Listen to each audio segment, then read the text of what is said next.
సంకీర్తన భక్తుడైన దావీదు రచించినట్లుగా మనం చూస్తూ ఉన్నాం.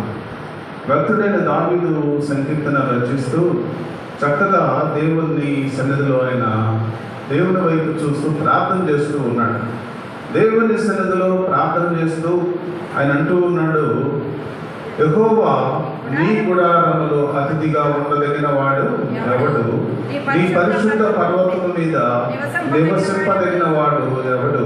యథార్థమైన ప్రవర్తన కలిగి నీతిని అనుసరించుచు హృదయపూర్వకముగా నిజము పలుకువాడే. చూడండి, చక్కగా ఈ 1-2 చరణాల్లో మనం కానీ చూసినట్లయితే ఈ 1-2 చరణాలలో దేవుని సన్నిధిలో దావీదు భక్తుడు అడుగుతూ ఉన్నాడు. ఏమని అడుగుతూ ఉన్నాడంటే, అయ్యా నీ గుడారములో అతిథిగా ఉండదగిన వాడు ఎవడు? నీ పరిశుద్ధ పర్వతం మీద నివసించదగిన వాడు ఎవడు? క్వశ్చన్ మార్క్ అన్నమాట. మన జీవితంలో మేము ఏ విధంగా ఉంటే అయ్యా నీ సన్నిధిలో మేము బ్రతకగలం, మేము ఏ విధంగా నడిస్తే నీ సన్నిధిలో మాట్లాడగలం, మేము ఏ విధంగా బ్రతికితే నీ సన్నిధిలో ఉండగలం ప్రభు అని దేవుణ్ణి అడుగుతూ ఉన్నాడు. ప్రియమైనటువంటి దేవుని బిడ్డలారా, చక్కగా దేవుడు 2వ వచనంలో ఆన్సరిస్తూ ఉన్నాడు.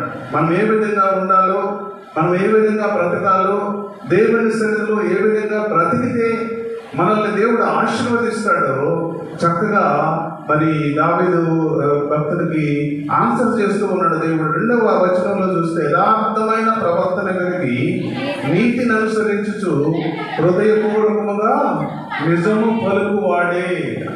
చక్కగా దేవుడు మాట్లాడుతున్నాడు.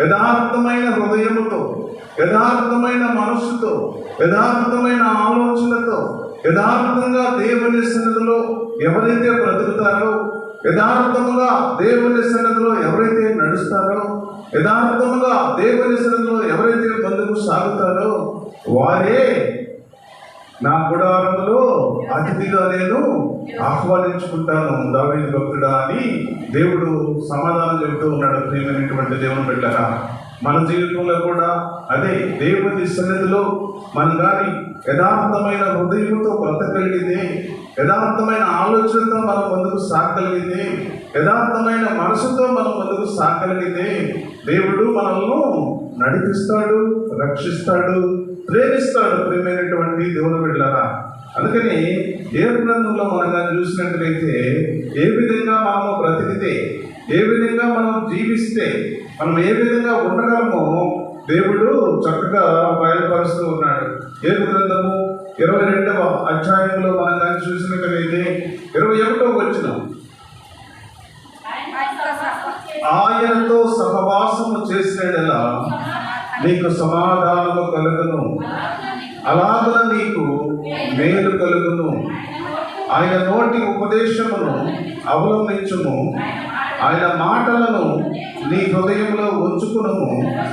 సర్వశక్తిని వైపు నీవు తిరిగిన ఎడల నీ గుడారములో నుండి దుర్మార్గమును దూరముగా తొలగించిన నీవు అభివృద్ధి పొందేదవు. చూడండి, దేవుడు ఎంత మంచి సమాధానం ఇస్తున్నాడో, ఎంత మంచి దేవుడు. చూడండి ప్రియమైనటువంటి దేవుని బిడ్డలారా, మనం కానీ దేవుని సన్నిధిలో దేవుని సహవాసం ఇంపార్టెంట్ అన్నమాట. ఆడ భక్తుడైన మరి దావీదుతో దేవుడు మాట్లాడుతుంటున్నాడు, ఆయనతో సహవాసము చేసిన నీకు సమాధానము కలుగును. సమాధానం, హృదయంలో సమాధానం, కుటుంబంలో సమాధానం, బిడ్డలలో సమాధానం, చక్కగా ప్రతి ఒక్కటి కూడా సమాధానంతో దేవుడు మనల్ని ముందుకు నడిపించడానికి దేవుడు సిద్ధంగా ఉన్నాడు. ప్రియమైనటువంటి దేవుని బిడ్డలారా, మధ్యాహ్న కాల సమయంలో దేవుడు మనందరితో మాట్లాడుతూ ఉన్నాడు, అలాగ నీకు మేలు కలుగును, ఆయన నోటి ఉపదేశమును అవలంబించుము, ఆయన మాటలను నీ హృదయములో ఉంచుకును. సర్వశక్తిని వైపు నువ్వు తిరిగినడలా నీ గుడారములో దుర్మార్గమును దూరముగా తొలగించినడలా నీవు అభివృద్ధి పొందేదవు. నువ్వు బ్లెస్సింగ్, దేవుడు బ్లెస్సింగ్ ఇస్తాడు, దేవుడు ఆశీర్వదిస్తాడు, దేవుడు ప్రేమిస్తాడు. దేవుడు నీ కుటుంబాన్ని, నీ బిడ్డలను, నీ కలిగిన సమస్తాన్ని దేవుడు నిన్ను అభివృద్ధి పదంలో తీసుకెళ్తాడు. ప్రేమైనటువంటి దేవుని బిడ్డలు, ఎప్పుడంటే దేవునితో నువ్వు సహవాసం చేయాలి, దేవునితో నువ్వు నడవాలి, దేవునితో ముందుకు సాగాలి, దేవుని ప్రేమించాలి, దేవుని కొరకు నువ్వు జీవించాలి, దేవుని కొరకు నువ్వు ముందుకు సాగాలి. ప్రియమైనటువంటి దేవుని బిడ్డలారా, ఈ మధ్యాహ్న కాల సమయంలో దేవుని మాట్లాడుతూ ఉన్నాడు. ఏ విధంగా నువ్వు అభివృద్ధి పొందుతావు, నువ్వు ఏ విధంగా ఆశీర్వదించబడతావు అంటే నువ్వు దేవుని సన్నిధిలో ఆయన మాట వినాలి, ఆయన మాట చొప్పున నువ్వు బ్రతకాలి. ఆయన మాట విని ఆయన మాట చొప్పున బ్రతికి ఆయన సన్నిధిలో నీ కుటుంబంలోని నీ సన్నిధిలోని దుర్మార్గములను తీసివేసినలా నీ కుటుంబము అభివృద్ధి పొందుతుంది దేవుడు చెప్తా ఉన్నాడు. ప్రేమైనటువంటి దేవుని బిడ్డలారా, చక్కగా దేవుడు మాట్లాడుతున్నాడు. ఈ మధ్యాహ్న కాల సమయంలో మనందరితో దేవుడు ఏం మాట్లాడుతున్నాడంటే, యథార్థమైన ప్రవర్తన కలిగి నీతిని అనుసరించుచు హృదయపూర్వకముగా నిజము పలుకువాడే ఆశీర్వదించబడతాడు అని దావీదుకి చక్కని ఆన్సర్ ఇస్తా ఉన్నాడు. ప్రేమైనటువంటి దేవుని బిడ్డలారా, మనం కూడా మన జీవితంలో దేవుని సన్నిధిలో బ్రతుకుతూ ఉన్న మనము, దేవుని సన్నిధిలో నడుస్తూ ఉన్న మనము, దేవుని కొరకు జీవిస్తూ ఉన్న మనము, ప్రేమైనటువంటి సహోదరి, ప్రేమైనటువంటి సహోదరుడా, ఈ మధ్యాహ్న కాల సమయంలో దేవుడు నీతో నాతో మాట్లాడుతూ ఉన్నాడు. మనం ఏ విధంగా జీవిస్తూ ఉన్నాం, మనం ఏ విధంగా నడుస్తూ ఉన్నాం, మన కుటుంబంలో మన బిడ్డలు ఏ విధంగా ముందుకు సాగుతూ ఉన్నారు. ప్రేమైనటువంటి సహోదరి, ఈ విధంగా మనం కానీ సాగినట్టుగైతే దేవుడు నిన్ను ఆశీర్వదిస్తాడు, నీ బిడ్డలను ఆశీర్వదిస్తాడు, నీ కుటుంబాన్ని ఆశీర్వదిస్తాడు, నీ చేతి పనిని దేవుడు ఆశీర్వదిస్తాడు. దేవుడు సిద్ధంగా ఉన్నాడు. ప్రియమైనటువంటి దేవుని బిడ్డరా, అలాగే 3వ వచనం మనం చూస్తే, అట్టివాడు నాలుకతో కొండెములాడడు, తన చెలికానికి కీడు చేయడు, తన పొరుగు వారి మీద నింద మోపడు. చక్కగా దేవుడు మాట్లాడుతూనే ఉన్నాడు. దేవుని చేత ఆశీర్వదించిన బిడ్డలు, దేవుని చేత అభిషేకించిన బిడ్డలు, దేవుని చేత ఒక ఉన్నతమైన స్థితిలో ఉన్న బిడ్డలు ఏ విధంగా ఉండాలో దేవుడు స్పష్టంగా బయలుపరుస్తూ ఉన్నాడు. ప్రియమైనటువంటి దేవుని బిడ్డలారా, ఈ 3వ వచనంలో అంటూ ఉన్నాడు, అట్టివాడు నాలుకతో కొండెములాడడు, తన చెలికానికి కీడు చేయడు, తన పొరుగు వారి మీద నింద మోపడు. చక్కగా దేవుడు మాట్లాడుతున్నాడు. ఈ మధ్యాహ్న కాల సమయంలో మనం ఏ విధంగా ఉండాలో, నీతిమంతులుగా మనం దేవుని సన్నిధిలో బ్రతకాలి, నీతిమంతుడుగా దేవుని సన్నిధిలో బ్రతకాలి, యథార్థమైన ప్రవర్తనతో మనం దేవుని సన్నిధిలో నడిస్తే దేవుడు మనల్ని చక్కగా ఆదరిస్తాడు, చక్కగా ప్రేమిస్తాడు, చక్కగా ఉన్నతమైన స్థితిలో దేవుడు మనల్ని ఉంచేదానికి దేవుడు సిద్ధంగా ఉన్నాడు. ప్రేమైనటువంటి దేవుని బిడ్డలారా, చూడండి, అలాగే మనం కానీ చూసినట్టుగైతే అట్టివాడు నాలుకతో కొండెములాడడు, తన చెలికానికి కీడు చేయడు. యాకోబు భక్తుడు యాకోబు పత్రికలో అంటూ ఉన్నాడు, 3వ అధ్యాయము ఆ నాలుకను గురించి ఏమంటాడంటే 5వ వచనంలో అంటున్నాడు,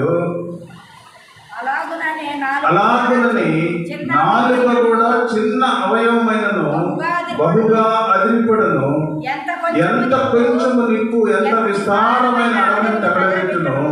నాలుక అగ్నియే, నాలుక మన అవయవంలో ఉంచబడిన పాప ప్రపంచమైన సర్వ శరీరములకు మాలిన్యం కలుగు చేయను, ప్రకృతి చక్రములకు చిచ్చుపెట్టును, అది నరకము చేత చిచ్చు పెట్టబడును. చూడండి ప్రియమైనటువంటి దేవుని బిడ్డలారా, ఇక్కడ మనం కానీ చూస్తే దావీదు భక్తుడు అడుగుతా ఉన్నాడు, అయ్యా అట్టివాడు నాలుకతో కొండెములాడడు, తన చెలికానికి కీడు చేయడు అని దేవుడిని అడుగుతా ఉంటే నాలుక ఎంత భయంకరమైనదో మరి యాకోబు పత్రికలో దేవుడు పౌలు గారు మాట్లాడుతూ ఉన్నాడు. ప్రియమైనటువంటి దేవుని బిడ్డలారా, ఒక భయంకరమైన ప్రపంచం అది. ఆ ప్రపంచము నువ్వు ఎక్కడికి మరి దేవుని సన్నిధిలో బ్రతుకుతూ ఉన్న మనము, నువ్వు దేవుని సన్నిధిలో ఆశీర్వదించబడాలన్నా నాలుకే, దేవుని సన్నిధిలో నువ్వు నరకానికి పోవలసింది నాలుకే, కానీ పరలోకానికి తీసుకెళ్లేది కూడా నాలుగే అని యాకోబు పత్రికలో పౌలు గారు మాట్లాడుతూ ఉన్నాడు. ప్రియమైనటువంటి దేవుని బిడ్డలారా, మనం కూడా మన జీవితంలో దేవుని సన్నిధిలో నడుస్తూ ఉన్న మనము, దేవుని సన్నిధిలో బ్రతుకుతూ ఉన్న మనము నాలుకతో కొండెములాడకుండా మనము దేవుని సన్నిధిలో మనగానే నాలుకను కాపాడుకుంటే దేవుడు నిన్ను పరలోకానికి వారసులుగా చేస్తాడు. రేపు పరలోక పట్టణానికి వారసురాలుగా చేస్తాడు.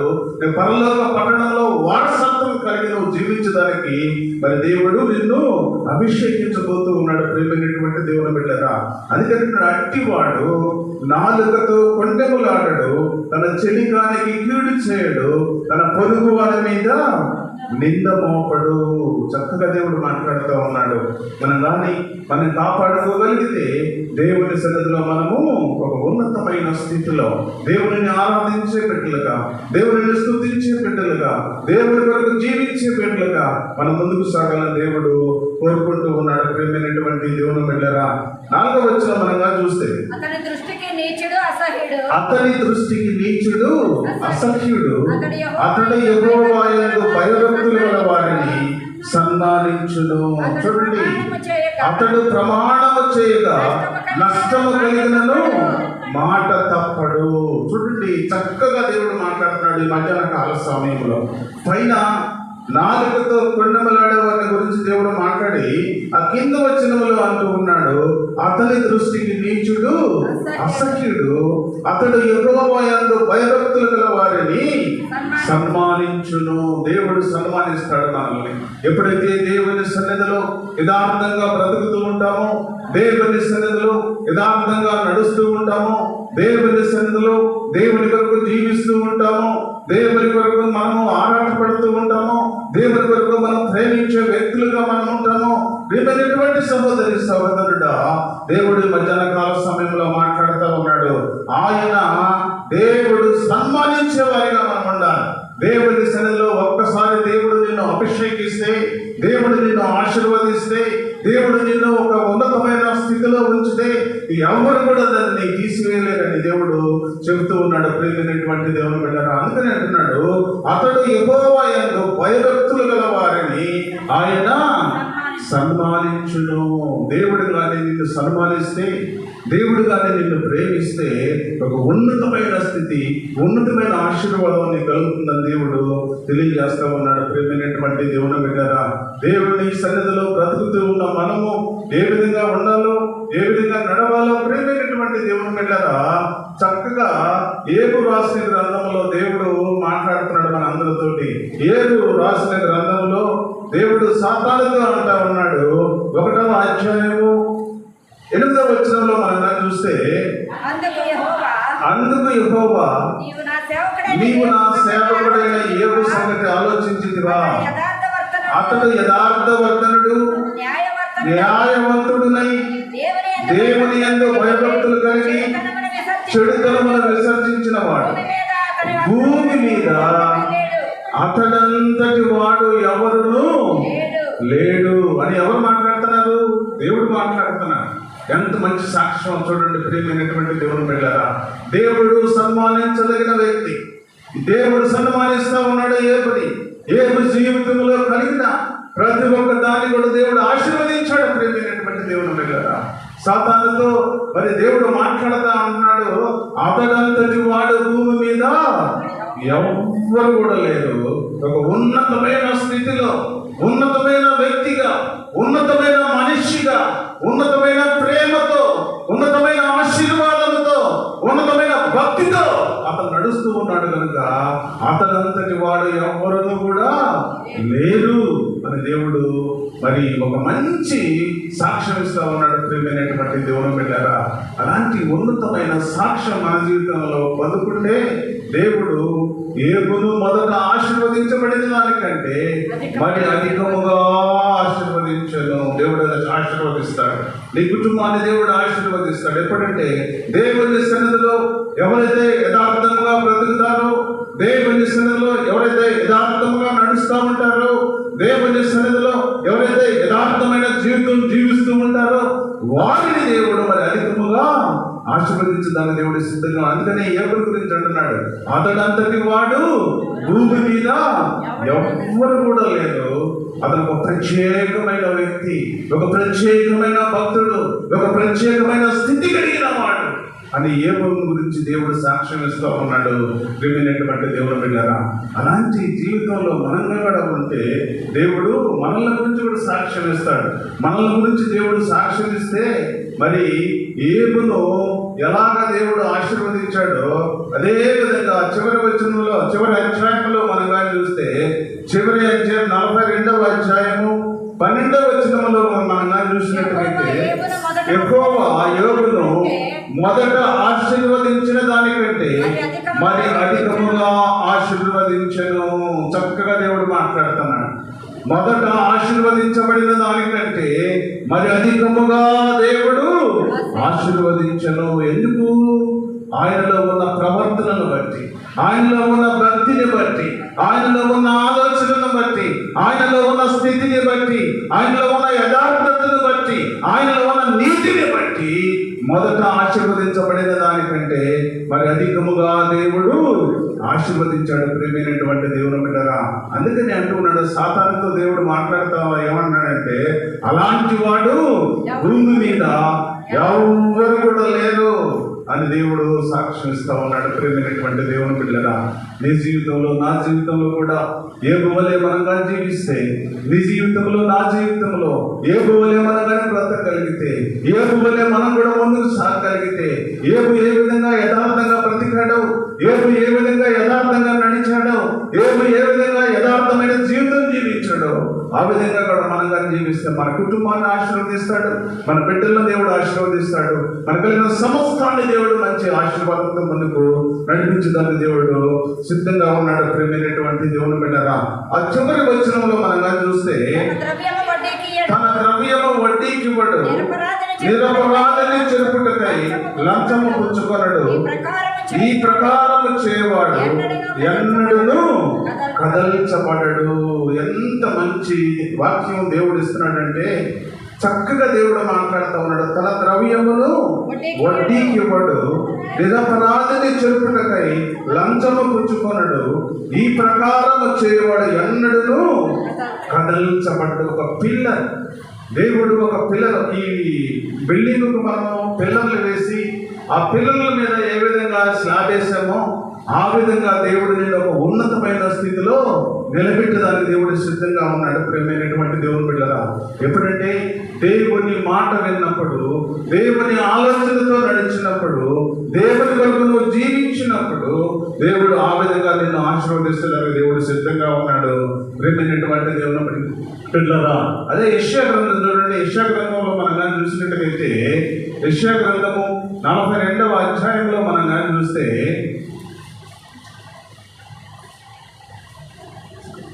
యెషయా గ్రంథము 42వ అధ్యాయము 6వ వచనంలో మనం కానీ చూసినట్లయితే,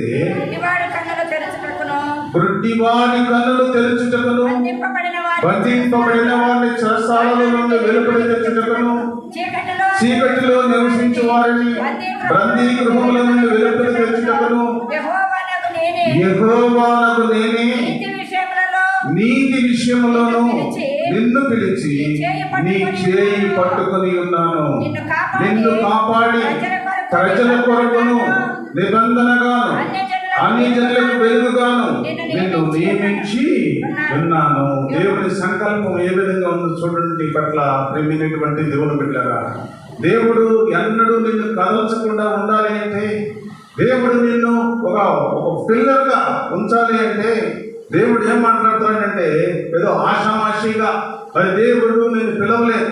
దేవుని సన్నిధిలో బ్రతుకుతూ ఉన్న మనమందరి గురించి దేవుడు మాట్లాడుతూ ఉన్నాడు. ఒక అన్య జనుల కుటుంబంలో మనం అందరము పుట్టి, ఒక అన్య కుటుంబం నుంచి బయటకు వచ్చి దేవుని ఎదిగి దేవుని రక్షణ పొందుకొని దేవుని మార్గంలో నడిచే ప్రజల గురించి దేవుడు మాట్లాడుతూ ఉన్నాడు. ఏదో ఆషామాషిగా నేను పిలవలేదు.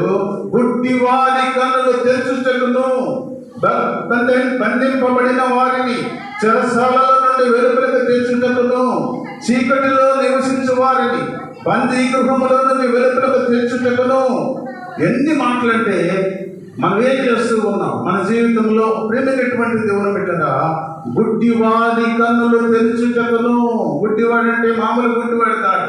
దేవుని సన్నిధిలో బ్రతుకుతూనే, దేవుని ఆలోచన చొప్పున నడుస్తూనే, మనము ఏదో గుడ్డిగా దేవుని సన్నిధిలో నడుస్తూ ముందుకు సాగుతూ ఉన్న ప్రజలను మనము ఆ కన్నులు తెరిచేలాగా మనము వారి గురించి ప్రార్థించాలి. ప్రేమైనటువంటి దేవుని బిడ్డలారా, ఎంత మంచి మాటలు దేవుడు చెప్తున్నాడంటే, గుడ్డి వారి కన్నులు తెరుచుటకును, బంధింపబడిన వారిని చెరసాలలో నుండి వెలుపలకు తెచ్చుటకును, చీకటిలో నివసించు వారిని బందీ గృహములో వెలుపలకు తెచ్చుటకును, నీతి విషయములో నిన్ను నేను చేయి పట్టుకొని తీసుకువచ్చా రక్షణలోకి అని దేవుడు మాట్లాడుతూ ఉన్నాడు. మనందరితో దేవుడు మాట్లాడుతున్నాడు. ప్రియమైనటువంటి దేవుని బిడ్డలారా, ఏదో ఆషామాషిగా మరి దేవుడు మనల్ని పిలవలేదు. దేవుని సన్నిధిలో బ్రతుకుతూ ఉన్న మనము ప్రియమైనటువంటి దేవుని బిడ్డలారా, మనల్ని దేవుడు చేయి పట్టుకొని బయటికి తీసుకువచ్చాడు. అమ్మా, నువ్వు పాపములో నశించుకోకుండా నాకు ఇష్టం లేదు. నువ్వు పాప జీవితం జీవించడం నాకు ఇష్టం లేదు. నువ్వు ఒక పవిత్రమైన వ్యక్తిగా, అనేక మంది వరకు ప్రార్థించే తల్లిగా, అనేక కుటుంబాలను రక్షించే తల్లిగా, అనేకుల వరకు ప్రార్థించే అనుభవంలో ఉన్న తల్లిగా నేను సిద్ధపరుస్తాను అని దేవుడు నీ చేయి పట్టుకొని బయటికి తీసుకువచ్చి ఒక రక్షణ మార్గంలోనికి దేవుడు నిన్ను నడిపించాడు. ప్రియమైనటువంటి దేవుని బిడ్డలారా, అదే అంటున్నాడు ఇక్కడ చక్కగా, యెహోవానగు నేనే నీతి విషయములో నిన్ను పిలిచి నీ చేయి నేను పట్టుకొని ఉన్నాను. దేవుడు నీ చేయి పట్టుకున్నాడు. ఎందుకో తెలుసా? బందీ గృహంలో ఉన్న వారిని, పాపంలో జీవిస్తున్న వారిని, గుడ్డితనంలో జీవిస్తున్న వారిని, వారందరి వరకు నువ్వు ప్రార్థించే తల్లిగా ఉండాలని, నువ్వు ప్రార్థించే స్థితిలో ఉండాలని, ఒక ప్రార్థనా జీవితం కలిగి అనేక మంది వరకు ప్రార్థించే అనుభవంలో ముందుకు సాగాలని నీ చేయి దేవుడు పట్టుకొని ఒక దేవుని రక్షణలోకి నడిపించాడు. ప్రేమైనటువంటి దేవుని బిడ్డలారా, అందుకని అంటున్నాడు, నిన్ను కాపాడి ప్రజల కొరకు నిబంధనగాను అన్ని జనులకు వెలుగుగాను నిన్ను నేను నియమించి ఉన్నాను. ఎంత దేవుని సంకల్పము చూడండి. ప్రియమైనటువంటి దేవుని బిడ్డలారా, దేవుని సన్నిధిలో బ్రతుకుతూ ఉన్న మనము దేవుడు ఇచ్చిన మాటకు లోబడి మనకన్నా ముందుకు సాగగలిగితే ఒక అన్ని జనులకు వెలుగుగా నిన్ను ఉంచిన దేవుడు చక్కగా దేవుడు నిన్ను చక్కని మార్గంలోకి నడిపిస్తాడు. ఒక ఉన్నతమైన స్థితిలో దేవుడు ఉంచుతాడు. ఒక ఉన్నతమైన మార్గంలో దేవుడు నిన్ను నడిపించడానికి దేవుడు సిద్ధంగా ఉన్నాడు. ప్రియమైనటువంటి దేవుని బిడ్డలారా, మరి అలాగా మనం కానీ జీవిస్తే, దేవుని కొరకు మనం కానీ నడిస్తే, దేవుని కొరకు మనం కానీ జీవిస్తే, దేవుని కొరకు మనం కానీ ముందుకు సాగగలిగితే దేవుడు నీ కుటుంబాన్ని ఆశీర్వదిస్తాడు, నీ బిడ్డలను దేవుడు ఆశీర్వదిస్తాడు, నీ కలిగిన సంస్థాన్ని దేవుడు ఆశీర్వదిస్తాడు, నీ కలిగిన ఎంతో యావత్తులు కూడా దేవుడు ఆశీర్వదిస్తాడు. నీ బిడ్డలకు ఉన్నతమైన స్థితిలో ఉంచదని దేవుడు సిద్ధంగా ఉన్నాడు. ప్రియమైనటువంటి దేవుని బిడ్డలారా, అలాంటి కృప నీకు, నీ కుటుంబానికి, నీ బిడ్డలకు, సంఘానికి కూడా కలుగునుగాక. చిన్న ప్రార్థన చేసుకుందాం. ముందుకెళ్దాం.